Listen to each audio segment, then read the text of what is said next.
Hello everybody, welcome back to my channel. Welcome to fall.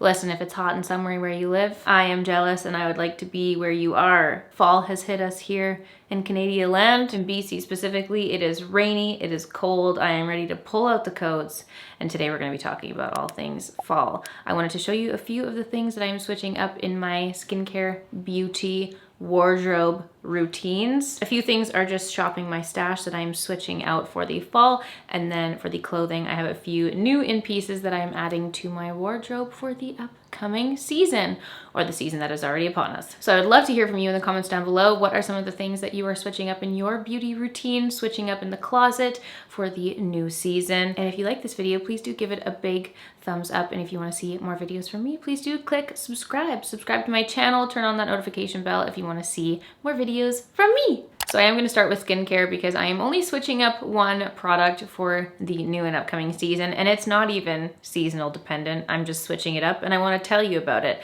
With my skincare routine, I've been super habitual. I've been using a lot of the same products for a very, very long time. It's pretty much an entire SkinCeuticals lineup, but I have talked about my woes with the Triple Lipid Restore Cream quite a bit, and it's because it's a super pricey product and it's also a very, very thick and heavy cream. I use it up very, very quickly, and I really wanted to find an alternative for me to use during the day and keep my Triple Lipid Restore Cream kind of reserved for my nighttime skincare. So I decided to pick up an old favorite for me to use during the day. So I went ahead and picked up my Clinique ID Dramatically Different Moisturizing Lotion Plus. I actually went a few years back on a trip with Clinique to New York when they did the entire Clinique ID launch, and it was super exciting. We got to see all of the magic happen at the Clinique labs, and basically what it is they have their classic lotions depending on what your skin type is. I like the Lotion Plus, just the good old hydrating yellow lotion. And then depending on what you're looking for your skin, you can add the little serum cartridge.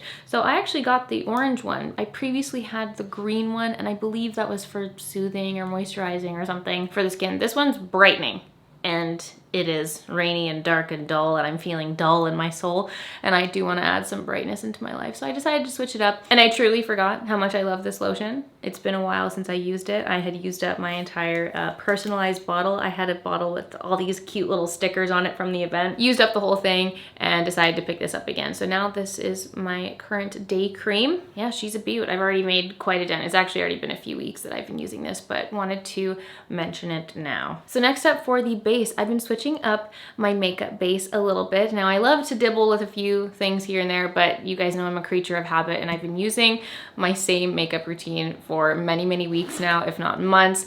But we are going into fall. I did want to have a little bit of a seasonal switch up. My beloved glowish skin tint is a little bit too deep for me now. I feel like I'll still use that on days when I put my fake tan on, but the tan has left me very swiftly, too swiftly for my liking. Summer is behind me in terms of my tan. She just said see you later and hopped out really quick. So I am back to my full paleness here and definitely needed to switch up my base. So the first new product that I am adding into my makeup routine is actually the Lila Bee Aglow Golden Priming Oil, and this one is quite deep for me. I actually take a pump of this and mix it in with my Clinique lotion, and this has been a lovely little base that I have been trying out. This is a newer product. It adds a gorgeous, gorgeous golden glow. I love to have an extra kind of hydrating and glowing base, and for a little while there I was just using my Supergoop sunscreen, but going into it's drier weather, it's pouring rain out, but as the weather starts to get colder, I definitely want to add that moisture back into my skin, whereas in the summer I didn't really need it so much. I'm a super sweaty gal, but now that the cold weather is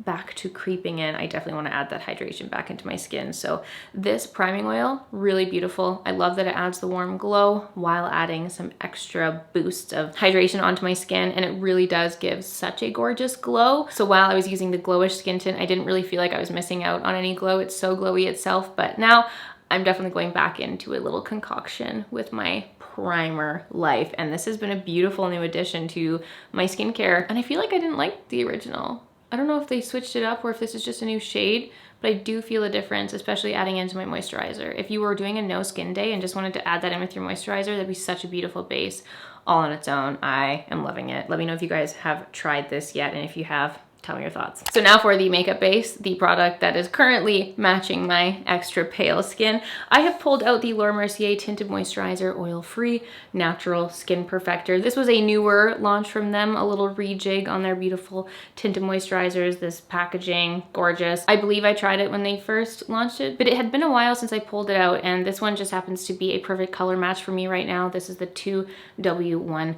Natural shade, and it's really gorgeous. I've been applying my tinted moisturizers for the last few months with a beauty blender, going on top of the little moisturizer and priming oil combo. Absolutely gorgeous. And again, this one's just a really, really good shade match for me right now. So I'm switching it up. This is going to be the base that I am using. It's less glowy, it's less like wet looking than the Glowish Skin Tint, which I feel like is a really nice look for the summer, but perhaps as we go into the land of darker lips and heavier clothing, like I don't want my like turtlenecks like sticking to my face, you know, I want something that is a little bit less sticky and wet looking on the skin. Even though I still want that glow, this is just a really nice natural base for every day, and the shade match for me is excellent, and I am loving this. So when it comes to the rest of my beauty products, I love to switch up my blush and my lip products, but there's definitely a few shades that I love to go back to as the weather gets cooler. And so I did a little shopping my stash moment and pulled this blush out of the archives. This is a blush that I use all year round. Let's not kid ourselves, but I made a point to add it into my daily makeup bag that I have been keeping in the bathroom because I've been pretty much just doing the same makeup every single day in the bathroom when I'm getting ready. And then obviously when I'm filming videos and using various products, that's totally fine. But for my everyday makeup bag, I kind of switched out my very like orangey summery shades, and I wanted to add in a couple of more mauvey neutrals, if you will, to the daily lineup. So I pulled out a classic. This is the Charlotte Tilbury Pillow Talk blush. I love everything about the Pillow Talk lineup, even the cream blush, like they brought that back. I will absolutely be using that as we go into the fall. It's the perfect berry shade, but I wanted to pull out a powder product just because, you know, we're still doing the mask thing. If I want my makeup to last, if I'm going to meetings or events or anything, I'm just gonna have to be using more powder. Bringing this blush out of the stash and have added this to my makeup bag. It's the blush I'm wearing now. It's just such a gorgeous, gorgeous shade for the fall, in my opinion, and it's neutral enough that it's just perfect for every day. And I love this one a lot, and she is going into my daily makeup bag. So let's address the elefante in the room, and that is what is on my lips now. This is the Ella Luz Lip and Cheek Tint. I actually got this from Revolve. I had been really curious about trying Camila Coelho's beauty brand, which is Ella Luz. She uses this all the time, and she's such a gorgeous, otherworldly creature, and every time she puts this on her lips and cheeks, I'm like, I want that. I want that on my mouth. Yes. So I had been really excited to try this, and it's only been a couple of weeks, but since then it's pretty much been the only product that has graced my face. It is a true lip stain. I do find it more drying. It's a little bit more opposite than my usual juicy, creamy lip combo, but because it is a stain, like a true stain, it does dry down and it stays on your lips. It also stays on your fingers, which a lot of you were concerned about my previous white shirt. I promise you, it is just the lip stain in action. I haven't been using this so much on my cheeks, like for every day. I've really just been putting it on my lips, but it is equally as beautiful on the cheeks. I've just been a little bit lazy and going back to the powder just because it takes 2 seconds. I don't have to blend anything in when I'm doing my everyday makeup, you know? I go through phases. Sometimes I don't mind it, sometimes I do. But this is gorgeous. It's that very true wine sipping berry stain that I love. It's a perfect shade for the fall season, and I just love it. I forgot how much I love stains. It's been a while since I've used like a true lip stain, and it's kind of like my Charlotte Tilbury Pillow Talk Cream Lip and Cheek Little Compact in stain form with a little bit more of a burgundy red berry feel. Just obsessed. I'm just obsessed with it. If you guys have tried it, let me know in the comments below. This is absolutely going to be my go-to shade for fall, and I've already been wearing it absolutely every day. And because it's a stain, it survives under the masks, which is a very important key point these days. So if you're looking for something that actually lasts under the mask and doesn't get smudged and ruined, go with the stain. It's a little bit more dry, but it survives. All right, let's talk about fragrances. Now, I'm not the biggest seasonal switcher when it comes to my fragrances. I do just have my fragrance favorites and I wear them all year long, no matter what season it is. However, I did recently go to an event at the Jo Malone store here in Vancouver and actually got to have like a whole picking your own scent experience. And Jo Malone's all about pairing fragrances to create your own personal concoction, which I thought was really cool. And I'd never done anything like that where you go and like actually get to sniff everything, and the lovely staff at Jo Malone help you to curate your own kind of scent and help you pick your profile, which I thought was really cool. And Cynthia at the Vancouver store was amazing. She was such a sweetheart and it was really interesting. I actually like picked a scent combo that I wasn't expecting, and it is new in for the season. So I thought I would mention it and realized I didn't actually, like I had only posted my scent pairing on Instagram. I forgot to update you guys here on the YouTube. So here's my new little scent combo that I picked up from Jo Malone. And I ended up pairing the Oud and Bergamot Cologne Intense with the Wild Bluebell Cologne. Now the Oud and Bergamot is actually a scent I've had from Jo Malone before. I shattered the bottle. It was a really devastating day, and it's a fragrance that I have had and loved before. It's really deep, really warm, and musky and delicious. Kind of a scent profile that Dan and I both love. I love to add these like more woody, musky scents with something like more fresh and sweet, if you will. So this is a gorgeous cologne on its own. I actually ended up buying the small bottle because it is the Intense. I just feel like I didn't need to buy the big bottle and go full spendy on it, you know? So I did end up picking up the smaller bottle of this, but this paired with the Wild Bluebell. Now this was the one that floored me because it was a scent that I never thought that I would like. It is in their like floral category, which normally floral scents like make me sneeze. I like something to be a little bit more on the fruity sweet side. But this, like, when you think of bluebells, like sitting in the forest as a kid, I used to just like sit and eat flowers because I'm weird. This is literally the smell of a bluebell. It's really incredible. And when we were doing the whole like scent pairing experience, I just kept going back to this.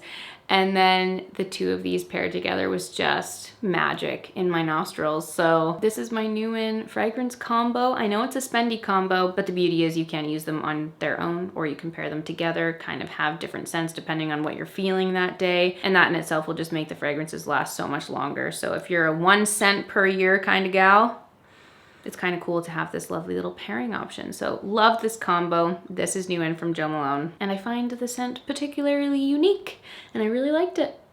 Very fun. So those are all of the new in kind of beauty and skincare bits for the season. I'd love to hear from you. What products are you loving going into fall? And if there's anything in particular that you want me to try out, please let me know in the comments down below.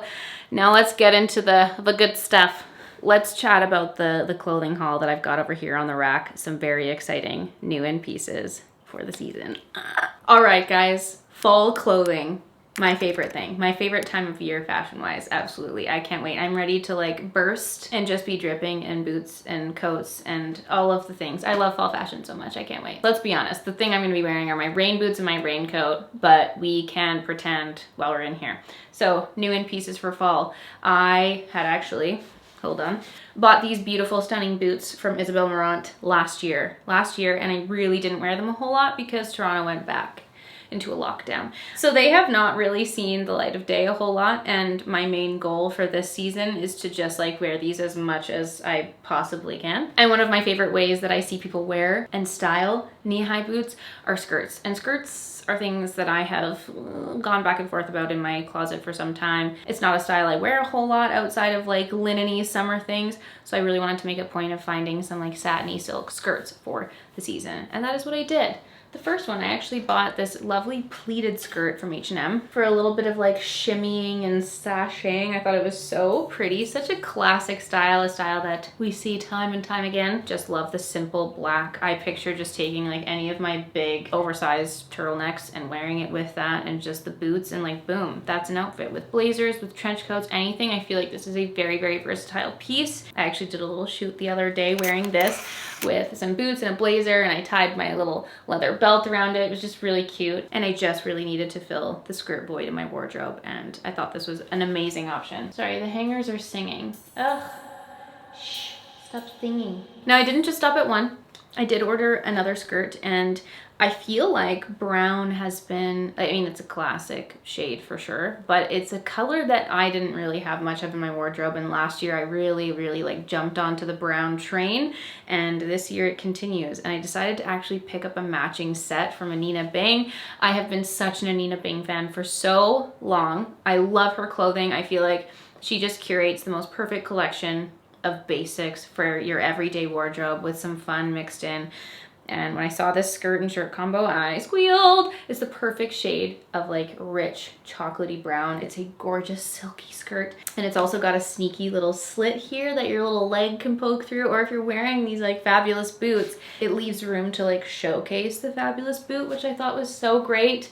So like wearing black boots with this little combo, this little ensemble, and then putting a little dainty black belt or a thick black belt. I don't know, I haven't really tried it yet, to be honest. Oh my god, I was just in love. And then again, like with any of my like oversized sweaters with blazers, like it's such a versatile piece and can be worn so many different ways in the wardrobe. So I was really excited. I definitely splurged a little bit with this skirt, but the matching combo from Anina Bing, I couldn't help myself. It's so beautiful. And here is the matching top in question. I mean, oh, she's just such a gorgeous piece of work. It's got really nice wide, extra flowy cuffs. It's got a little bit of a seamed detail here. Such a gorgeous shirt. I am such a sucker when it comes to a button-up shirt in any form. And I have my beloved like black equipment silk blouse that I wear quite a lot.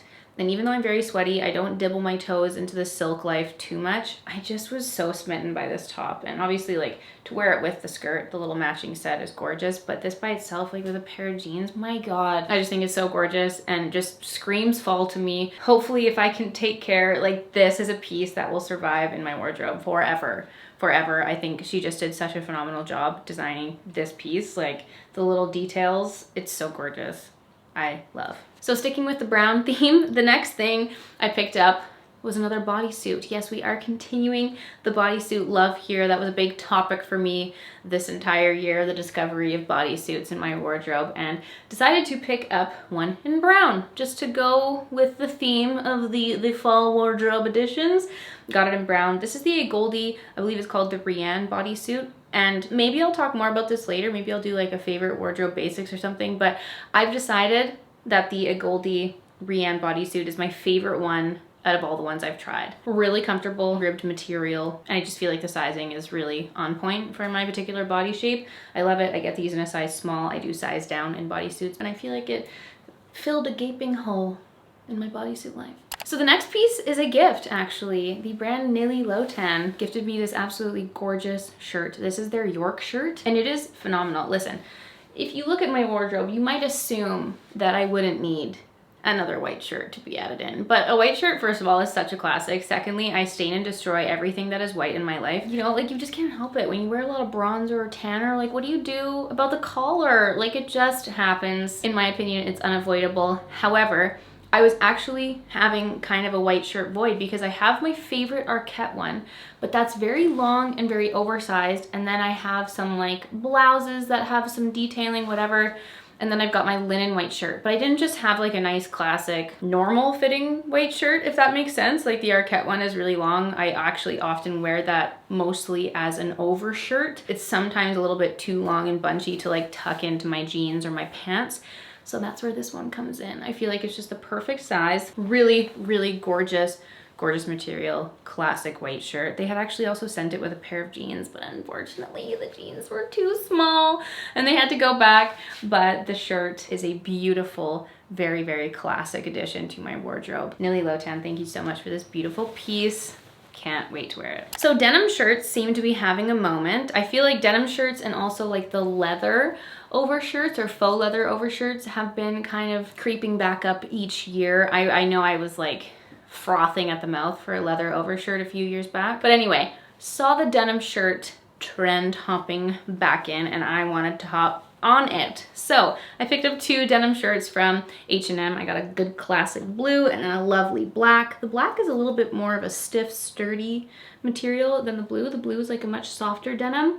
Got these both in a size small. They're very oversized and I just thought these would be so great to wear with leather pants, to wear with trousers. Maybe you could do a little Canadian tuxedo. Denim on denim, I just feel like These are very, very versatile pieces. You can wear them all year long. You don't have to just wear them in the fall, obviously, but I was really excited and kind of surprised that as the Canadian in me, who also spent like almost 6 years in Calgary, I'm like, how did I not have a denim shirt? I have my denim jackets, which one could argue gives you a similar look, but I always love to see people style the denim shirts, and I just really wanted to include that into my life. So here's the H&M denim shirts. Lovely, very soft, very light and thin denim, which I think is gonna be great for the season. Okay, let's talk about coats. Just coat. So here's the beautiful, beautiful coat. It kind of just looks like a very, very classic coat. Really nice, thinner material. It's not too heavy. It's very much like a transitional fall coat. Maybe you can layer it up extra when it comes to winter time, but I feel like this is a gorgeous piece, and I was shocked I didn't have one in my wardrobe. I have a black coat from Aritzia that's a few years old now, but it's like a proper, like thick, heavy, like fuzzy wool. I didn't really have like a nice tailored option, like a cleaner coat option, and I really wanted to add this into my wardrobe. I've actually been looking for one for a long time. I just thought this option from Zara was so gorgeous. It fits really, really well, and I feel like it's a really clean piece to have in the wardrobe and a beautiful piece for fall and for the winter and many seasons to come. Okay, let's finish off with shoes, my friends. I have 2 shoes here to talk about. One of them is definitely going back. 2 of them might be going back. I actually want your guys' opinion on the second pair. But let's start with the first pair, the fail, the tragedy. New Balance. Over the summer, Dan had bought me a pair of New Balances that I had been wanting for such a long time, and I have worn them to death. They're beautiful. It's kind of like a creamy, light beige New Balance. Big fan. Love that they are just back in fashion right now. You see New Balances everywhere. And they seem to be very tricky to get your hands on them. I know Dan had done a little internet dive trying to find the last pair for me, and they're very like light and creamy and delightful, but I kind of wanted a darker version for the fall. I wanted something with some black accents to go with many more things in my fall wardrobe, and just I'm obsessed with the 550s. So I went on a little hunt for them, found a pair on Goat. Goat has a lot of, you know, sneaker options and things that are a little bit harder to find, but it's also resale, so you're paying a resale price, and that's usually more than what they go for. And I definitely paid, I don't want to admit my failings here, but I spent a lot on these. The duties, the import fees coming in were $180, and they don't fit. They don't fit. It was men's sizing, so I was trying to do a little conversion. Google failed me, and the men's sizing conversion to my feet did not work, and they don't fit. And Goat does not have a very great return policy. Like, you're paying shipping both ways, so you might as well just not return them at the end of the day, and you can't get your duties back, your import fees. So this is an absolute fail, a financial fail and devastation. They're like absolutely baby shoes. They do not fit me. Even though I have tiny baby feet, these did not fit me. So I just wanted to say I bought these New Balance 550s for a pretty freaking penny. I thought they were so cute. I was so excited to have the little black detailing in here to wear with all of my dark and moody fall things, and they're too small. So these will be on my Depop if anyone wants some 550s, and if you have smaller feet than I do. I'm so sad. Look at like the gray bits. Oh my god, they're so beautiful. I love them so much. I don't know why. It reminds me of like my high school basketball sneakers, honestly. I don't know why I'm having a moment, but I'm just obsessed. I love comfort. I have crinkle toes and my feet always hurt. So anytime I can like substitute a sneaker in my life, I'm so happy to. So this is very sad. I will be on the hunt for a size that fits, but that's the shoe fail for the season. And then let's talk about this lovely pair. Stuart Weitzman black loafers, baby. I wanted to have a quick little spiel here. I had mentioned long ago that I was on the hunt for my perfect black loafers, and that I'd found a pair, but that they were out of stock. I waited and waited and waited for months and months and months and months and months. Had the restock emails, blah, blah, blah. They were from a brand, Crockett & Jones. And Crockett & Jones, these loafers in particular, I was waiting for them to come back in stock on Matches Fashion. They were $480. USD, and they're perfect. They're literally so perfect, and I was waiting and waiting and waiting for them to come back in stock, and they never came back in stock. And then I realized it's because Crockett & Jones actually seemed to take maybe taking all of their shoes off of Matches Fashion, because before they didn't have their own e-commerce site. Now they have their own e-commerce site. They appear to be shipping out of the States, and the loafers in question were listed for $480 US on Matches Fashion, and then on Crockett & Jones they were listed for over $600 US. So it was almost a full $200 price jump, and then they charge duties on top of it, where Matches doesn't charge duties. So I was like, I can't knowingly like see this price on Matches Fashion and then literally pay double for them elsewhere. And so I just put that dream to rest. I did not buy the Crockett & Jones loafers, but if you were curious to know what my dream loafers were, it was those, and my hunt was unsuccessful. So that being said, I was perusing the Stuart Weitzman website and I found these very, very beautiful, classic, very clean black loafers. And here's the thing, like it is a plain black loafer, plain leather. It's definitely not necessary to splurge on these. Like there's a lot of options that exist that are much more affordable. So that's why I'm kind of torn about these. I don't know if I should keep them or return them. It was a bit of a spend, so I'm curious to hear your guys' thoughts. Like if you have any other just very plain, clean, classic black loafers, any options that you'd love, I'd love to know. I'd love to know your thoughts on these. Do you think I should keep them? I just really want black loafers. I feel like it's a piece that's missing in my everyday wardrobe. I want to be a loafer gal. I just want that. I just want that to be a part of my clothing life. So these are the loafers. Let me know your guys' thoughts. That's the final piece that I have to show you. Am I returning them? Am I keeping them? Let me know what you think I should do in the comments below. Also, great color box. Great box. All right, friends, that is everything for this video. It's probably gonna be like an hour long, but those are all of the things that I am switching up, rotating, adding into my life for the upcoming fall season. I would love to hear your thoughts. Let me know what you guys think of my picks. What do you think of the pieces that I'm adding into my wardrobe? What do you think about my beauty picks? And I'd love to hear about some of your favorites for the fall season in the comments down below. You guys, thank you so much for watching this video, and I will see you all very soon for a new one. Bye!